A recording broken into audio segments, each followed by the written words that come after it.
మన బాపట్ల నియోజకవర్గంలోనే చాలా కదిలించే సంఘటన 15 ఏళ్ల అమర్నాథ్ని వాళ్ళ 17 ఏళ్ల అక్క ఏడిపిస్తూ ఉంటే రోడ్డు ఎదిరించాడని చెప్పి చెరుకు తోటలో తీసుకెళ్ళి పెట్రోల్ వేసి కాల్ చేశారు.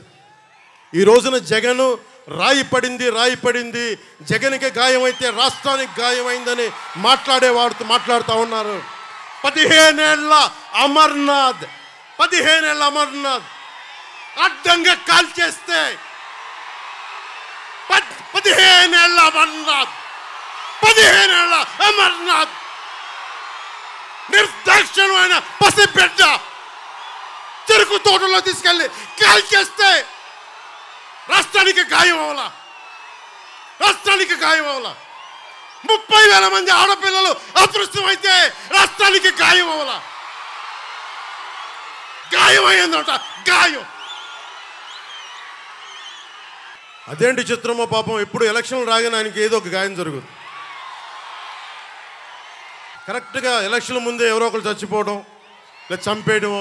అంత హై సెక్యూరిటీ సిఐఎస్ఎఫ్ ఉన్న వైజాగ్ ఎయిర్పోర్ట్లో 2019కి కోడికత్తితో గాయం చేశారంట అక్కడ. సరే మనందరం ఏం చేసాం? దేవరకొండ బాలగంగాధర్ తిలక్ చెప్పినట్టుగా, కొడవగంటి మనకి కుటుంబరావు గారు చెప్పినట్టుగా మనందరం మధ్యతరగతి మనుషులు. మనందరికీ ఏంటంటే అధికారం ఉన్నోడు డబ్బున్నోడు ఏమి చేసినా దానికి ఒక నైతిక భాష్యం ఇస్తాం. పాపం కాకినాడలో ఉండే ఒక మాఫియా డాన్ ఎవరిని కత్తితో పొడిచినా ఆయన ఏ పరిస్థితుల్లో పొడిచారో పాపం చంపేశారు. వైఎస్ వివేకానంద రెడ్డి గారిని ఏ పరిస్థితుల్లో పొడిచారో తెలియదండి మాకు. 30,000 మంది ఆడపిల్లలు అదృశ్యమయ్యారని పాపం జగన్ గారు ఏం చేస్తారండి పాపం. ఇది సగటు మధ్య తరగతి మనం చేసే తప్పు. ఇది మన హక్కులు మనం తెలుసుకోవట్లేదు. జగన్కి గాయం అయితే రాష్ట్రానికి అయ్యా గాయం. జెడ్ కేటగిరీ సెక్యూరిటీ ఏం చేస్తుందా? మీ జెడ్ కేటగిరీ సెక్యూరిటీ చూసుకోరా మీరు? మరి చంద్రబాబు గారి మీద రాళ్ళు కొట్టించినప్పుడు రాళ్ళ వర్షమే కురిపించారా మీరు? అప్పుడు ఏమైపోయినాయి? అప్పుడు రాష్ట్రానికి గాయం జరగలేదా? అంటే మీ మీద ఇంత గులకరాయి పడితేనే గాయం అయిపోయినట్ట. ఏమో ఎవడు చేశాడో. నా సంతాపం నాకు బాధ కలుగుతుంది. నన్ను అడిగారు ఈ రోజున స్టేట్మెంట్ ఇమ్మని చెప్పారు మా పార్టీ వక్తలందరూ.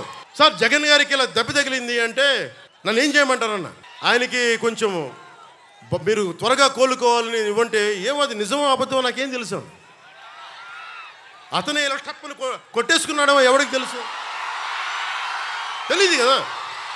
ఎందుకంటే కరెంటు పోయింది, దండలు ఉన్నాయంట. ఆ దండల్లో వాళ్ళే రాయిపెట్టి కొట్టుకున్నాడేమో, లేదు నిజంగా పోని ఒకసారి నాన్నా పులి కథలాగా ఒకసారి చెప్తే బాగుంటుంది. ప్రతిసారి ఎలక్షన్ రాగానే జరిగితే నిజంగా పులి వచ్చిన నాన్నా పులి కథలాగా అది అబద్ధం అనుకుంటాం. సరే నిజంగా మీ మీద రాయిసినోండి మీరు పట్టుకోండి. ఎదురుగా పొడిచిన వ్యక్తినే ఈ రోజు వరకు మీరు పట్టుకోలేదు. జైలు నుంచి అతను బెయిల్ ఇప్పించారు 5 సంవత్సరాల తర్వాత. కోడికత్తి వ్యక్తినే. ఈ సెంటిమెంట్ డ్రామాలు దయచేసి ఆపండి. ఈ నాటకాలు భరించలేకపోతున్నాం. నేను వచ్చేటప్పుడు నా మీద బోల్డెన్ రాళ్ళు పడతా ఉంటాయి. మనకి పిఆర్పి టైంలో నేను ఖమ్మం వెళ్తూ ఉంటే నా మీద రాళ్ల వర్షం. మా వాళ్ళందరికీ మోకాళ్ళు ఇరిగిపోయినాయి. నాకు ఈపుల మీద రాళ్ళు పడ్డాయి. ఆ రోజున చెప్పుకోవడానికి మీడియా కూడా లేదు. మొత్తం కరెంట్ ఆపేశారు రాజశేఖర రెడ్డి గారి ప్రభుత్వం. మరి దెబ్బలు తిని మేము వచ్చాం. నా స్టేజ్లు కూల్చేశారు. కాదు నేను ముఖ్యమంత్రి కొడుకుని కాదు కదా, ముఖ్యమంత్రిని కాదు కదా. మన కథలు ఎవరికి తెలియవు. జగన్ గారికి ఇంత రాగానే అయ్యయ్యో ఎంత బాధ జరిగిపోయింది. అయ్యయ్యో పాపం. అమర్నాథ్ని తిరుగు తోటలో కాల్ చేస్తే పాపం లేదు. అది వైసీపీ వాళ్ళకి పట్టదు.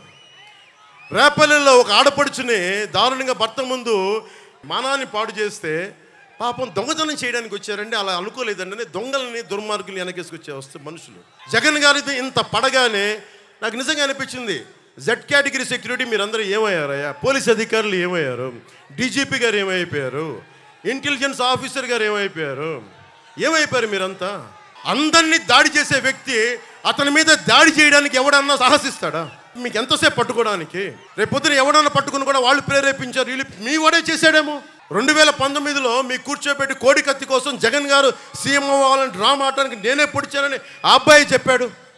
ఈరోజు అలాగే చేశారేమో కనుక్కోండి. కానీ నేను మీకు చెప్తున్నాను, ఇలాంటి డ్రామాలకి మనం పడాల్సిన అవసరం లేదు. దయచేసి పడకండి.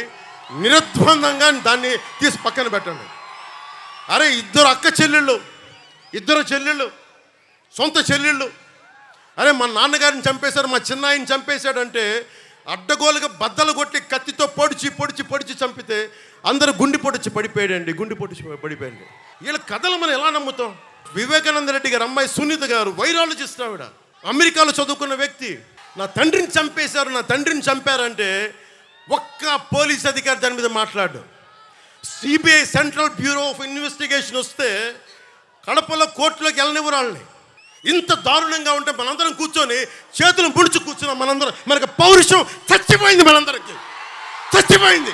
ఎందుకు నేను వ్యతిరేకపడడం? చీలద్దు చీలద్దు చీలద్దు ఎందుకంటానంటే ప్రజాస్వామ్యాన్ని కూని చేసేవాడు ఒకడు కూర్చొని మనందరినీ పొడుస్తా చంపుతా దోపిడీ చేస్తా ఉంటే ఎంతకాలం భరిస్తాం? ఎంతకాలం? సుగాలి ప్రీతి 14 ఏళ్ల బిడ్డని స్కూల్కి వెళ్తే 10 మందిని నాశనం చేస్తే దాన్ని పట్టించుకోడు ఎవడు. జగన్మోహన్కి బొక్క పడితే, చిన్న గులకరాయి పడితే రాష్ట్రం అంతా ఊగిపోద్ది. సగటు మనిషి బాధ మనకి తెలియదు, సగటు మనిషి బాధ మర్చిపోయాం. నిజంగా నాకు ఆవేదన ఉంది, ఏడుపు వస్తుంది. తప్పు జగన్మోహన్ రెడ్డి కాదు, మనదే. మనకు పౌరుషం చచ్చిపోయింది. ఇందాక తెనాలో చెప్పినట్టుగా దాస్యం చేసే కంటే కూడా చచ్చిపోవడం మేలు. దాస్యాన్ని ఆపేద్దాం. డిప్లొమసీ పక్కన పెట్టి గుండె లోతుల నుంచి రాజకీయం చేద్దాం, గుండె లోతుల నుంచి పాలిటిక్స్ చేద్దాం. మనం ఎవరం కులాలకి ప్రాంతాలకి దాటి గుంటూరు వినుకొండలో పుట్టిన జాషువా ఆయన స్ఫూర్తితోటి విశ్వనరుడి స్ఫూర్తిని తీసుకెళ్తే తప్ప ఈ ప్రభుత్వాలని మనం మార్చలేం. నేను మీ ఇంట్లో బిడ్డని, మీ సోదరుణ్ణి, మీ ఇంట్లో వాడిని, మీ స్నేహితుడిని. మీరు నన్ను నమ్మి కూటమిని గెలిపించండి, ప్రాణాలు దారబోసేస్తాను మీకోసం. 10 సంవత్సరాలు ఏ పదవి లేకుండా కేవలం తిట్లుని బూతుల్ని తింటూ గడిపాను. ఒక్కసారికి చిన్నపాటి విజయం చూపించండి. జనసేన, పవన్ కళ్యాణ్, తెలుగుదేశం, బీజేపీ కూటమి ఎలా పనిచేస్తో ఒకసారి రుచి చూడండి. బూతుల వైసీపీ, దోపిడీ వైసీపీ కాకుండా నిర్మాణాత్మకంగా ఉండే కూటమి ఎలా పనిచేస్తో మీకు అండగా ఉంటుందని తెలియజేసుకుంటూ, hello AP, hello AP, hello AP, జై హింద్. చూసారు కదండి. మరి ఈ వీడియో కనుక మీకు నచ్చినట్లయితే ఒక లైక్ కొట్టేసి మీ అభిప్రాయాన్ని కూడా కామెంట్ బాక్స్లో తెలియజేస్తూ ఇలాంటి ఇంట్రెస్టింగ్ అప్డేట్స్ కోసం మా ఛానల్ని సబ్స్క్రైబ్ చేసుకోండి.